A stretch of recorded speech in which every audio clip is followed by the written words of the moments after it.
Listen, you guys, fans are out here reacting to the Grammys announcements, and we're going to be talking about the Transformer and Doechii and the alleged predictions at the Grammys. And at the same time, we're also going to be discussing about, the Breakfast Club and everything that's been going on. It seems like it's chaotic over there. And we're also going to be talking about this entire TDE case, as well as, Wendy Williams finally getting a little bit of hope.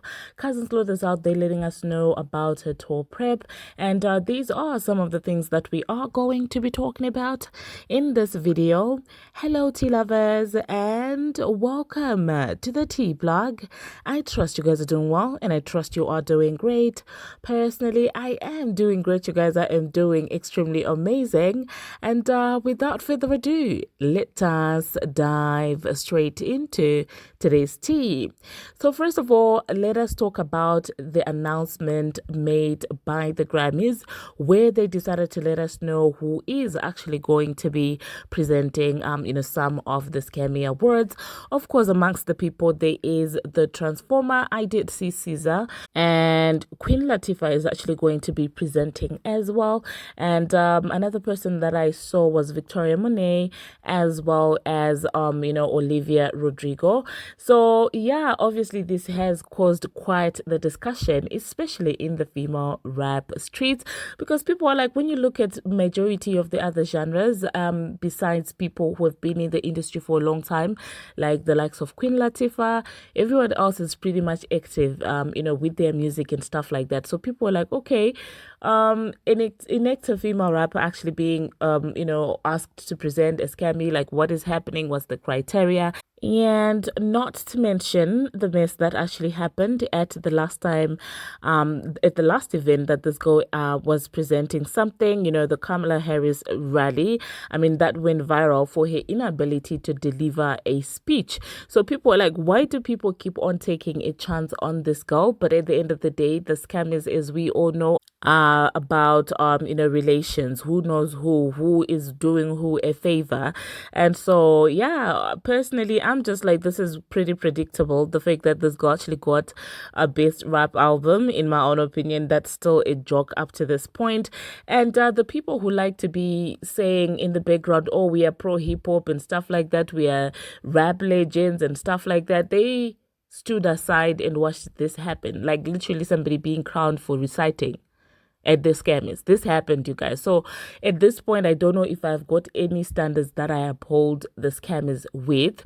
And that being said, it seems like she's celebrating this. She decided to post a couple of pictures, celebrating the announcement. And she said that, so just imagine my album cover and my vinyl covers, hey. And it was clearly a photo shoot. And people are speculating that, well, this is probably one of, the photo shoots that she did for her album.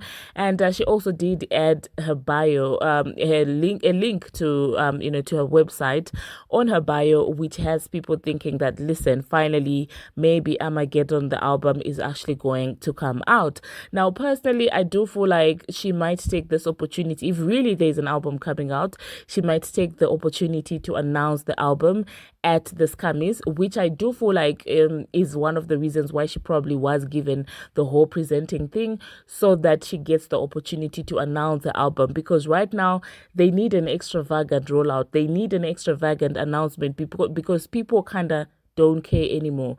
Like her own announcements of saying, oh, I'm gonna release my album in 2025, no one is taking them seriously. So they do need a stage like the Grammys, for her to make some sort of buzz surrounding her album. So I do feel like this was also a strategic move from her label to say, listen, can you allow her to present? Can she, come? Can she create some hype around her? Can she announce it at your stage? And the Grammys, because they also look for moments that could be talked about, probably agreed to that. Okay. So yeah, let me know in the comment section, you guys, what you think about this entire situation. Do you think that this album is finally coming out in 2025? And yeah, it seems like the friend is actually out there saying that, well, the girls are in trouble, which could mean that indeed the music is coming. Now I don't know if at this point a scammy announcement is going to save her behind. She's gonna need to do more than that. She's gonna need to do more than piercing her behind. And she also decided to take the time to celebrate her butt piercings, according to her. And it's like every day I look at this girl, I'm like, what is the world becoming? Literally after the butt piercing, realizing that the hype around that has died down, she decided to come out here and say that I'm celebrating my behind piercing. And I just like, I can't with this. And people who still go ahead supporting this nonsense, it's really concerning. Anyway, that being said, another person who's actually outstanding at the scammers is none other than Doechii. So people are speculating that she's the one who's actually going to win best rap album. And Billboard made some predictions where they were saying Doechii's Alligator Bite is going to be getting the best rap album of the year. And personally, I'm just like, the theory that people are coming through with, that there's some sort of trying to put her against a certain female rapper, and they're trying to brew a beef. I could see that coming, because at this point I'm just like, this girl is getting a Grammy before other people who actually deserve to get a Grammy are getting a Grammy. Like, I have no problem with her getting it, but the fact that there are deserving people that she is heavily, clearly inspired by, that the scammers are like, no, we're not going to give them even up to now. And they're now putting it. So now I do see the whole entire replacement thing. Now they have done away with Bongo 2. They've done away with the Transformer. She has failed, to fill in the shoes. So I could see that extra push that is out there. But do I think that Alligator Bites was a bad album? Absolutely not. I mean, I've also been seeing the kind of PR posts going on. And I do believe that when publications like Billboard make all these predictions and stuff like that, they've got some inside information, and at this point they're trying to warm you up, okay, so that when it gets announced, you're like, oh wow, even Billboard predicted it because she deserved it, okay. So it's rather interesting. I cannot wait to see how 2025 is going to be like in the female rap space. I cannot wait to see how much further these record labels are able to push a dark-skinned woman. Now, personally, I will say that I'd rather see Doechii pushed than any other person, because I feel like even if she draws inspiration from people like Nicki Minaj, from people like Doja Cat, Azalea Banks, I feel like she has talent, you guys. So I'd rather they push Doechii than people that don't have talent. Okay. And so let's see how the machine is going to do this one with Doechii. Let's see if black women are going to be supportive to Doechii as they have been supportive to this other ambiguous woman. Yeah, let me know in the comment section, you guys, what you think about that. And people are also speculating that she is going to be, handed over the award by the Transformer, because you guys do know that the Transformer also won Best Rap Album. So people are speculating that the Transformer is the one who's going to be presenting the award to Doechii, and they will obviously make it seem like, she's passing the torch to Doechii, that type of vibe. But I wouldn't be surprised if after the event I see a lot of articles saying that, oh well, the queen of rap who has the Grammys, obviously they'll be referring to Cardi B. They'll be saying she's the queen of rap who's now passing on the torch to Doechii. It's gonna be hilarious, you guys. It's gonna be hilarious, honestly. So yeah, let me know in the comment section what you think about everything. The next thing that we're gonna be talking about, this entire situation with the Breakfast Club. Now, I saw this being spoken about. It is basically the ladies of the Dad Club, okay? The Breakfast Club, obviously, that seemed to have some tension, okay? Now, you guys know that Loren Lorosa has become a regular on the Breakfast Club, and she came in when Jess Hilarious was on maternity leave, and it seems like people kind of warmed up to Loren more more than Jess Hilarious. And I guess this comes because of, Loren's ability to actually look for the tea and to get the facts and to try and somewhat be neutral. I mean, since she joined the Breakfast Club, you could tell that there are certain rules that, those people probably have to abide with, who you support, who you shade and stuff like that. But she hasn't been over the top with the shade towards the people that, the Breakfast Club doesn't like. But with Jess Hilarious, on the other hand, she's very loud. She's very blunt with the shade and the bias and stuff like that. And sometimes she's loud even without having the facts. Okay. And I guess people just noticed it, and for some reason people are drawn more to Loren Lorosa. And I mean, she's also experienced. She used to work at TMZ. I don't know if she's still working at TMZ, but yeah, so she has that experience. I mean, even when she came on the scene, I did say that, listen, you can tell that this is a girl who's just trying to keep her job, with her biases against the likes of Drake and Nicki Minaj and the people that the Breakfast Club don't like. You could tell that she was just doing it to keep her job, but she wasn't over the top with it. So it seems like it might have gotten into Jess Hilarious' ears that people prefer Loren Lorosa on the Breakfast Club more than herself. And the fact that Loren Lorosa is spilling the tea on her own segment, Just with the Mess, I guess it's not sitting right with her.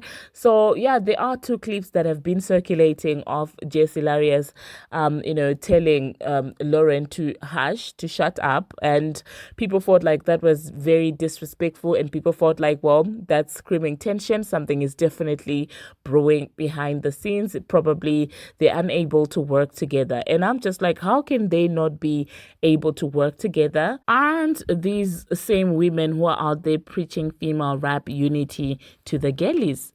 Like, we should all love each other. We are all women, so let's learn to coexist and love each other.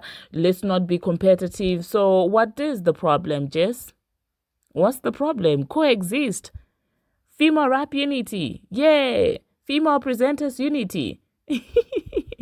So I don't understand. I don't think that any of them deserve the right to feel some type of way, especially with the hypocrisy that they try to face to force on other females.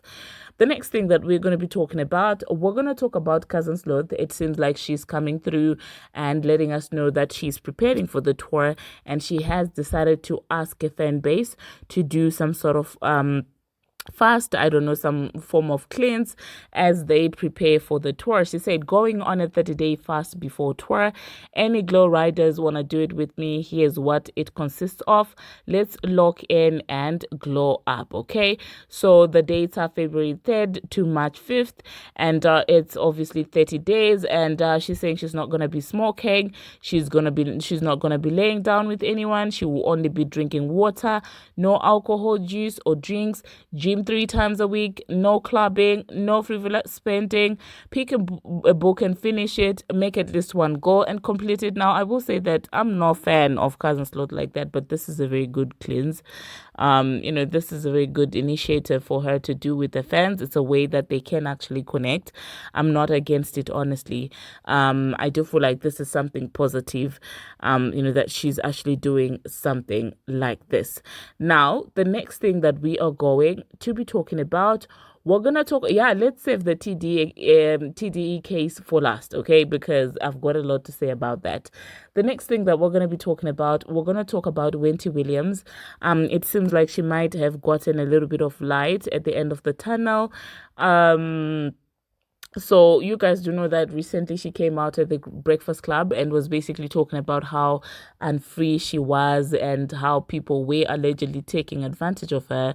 And the world seemed to have sympathized with her, feeling like that was absolutely unfair.